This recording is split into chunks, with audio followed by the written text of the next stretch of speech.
Mga kapuso, nakatikim na po ba kayo ng iba pang luto sa bulalo?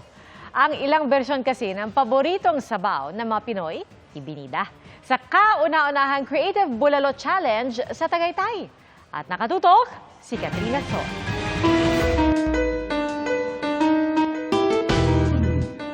Goto bulalo, pineapple bulalo, at sizzling bulalo ala sizzling Kapampangan.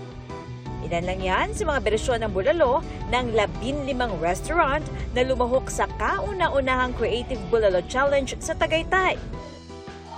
Bukod nga sa malamig na panahon at mga pasyalan, isa sa binabalik-balikan dito sa Tagaytay ay ang bulalok. Ito ay isang competition or isang challenge ng pinaka-creative na bulalo na makikita natin ngayong taon na to sa Tagaytay. Sabi ng ibang sumali, di dapat mawala ang nakasanayang lasa ng bulalo. Nag-stick po kami sa classic way of cooking namin kasi doon po kami binabalik-balikan. Pero talagang umangat ang mga kalahok na extra challenge sa mga twist. In third place, Summit Bulalo na pang fine dining ang peg. Ito rin ang nakatanggap ng People's Choice Award. Lahat po ng flavors when you bite in our bulalo, saka po siya mag-explode. All your palates will experience the taste of bulalo.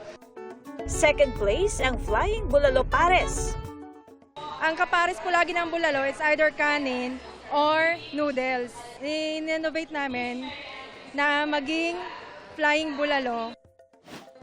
At ang first place, Kimchi Bulalo.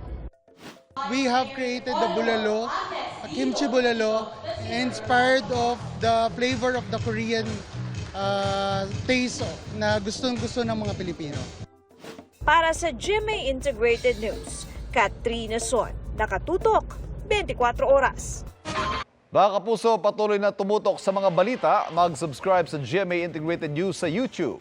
Sa mga kapuso abroad, samahan niyo kami sa GMA Pinoy TV at www.gmanews.tv.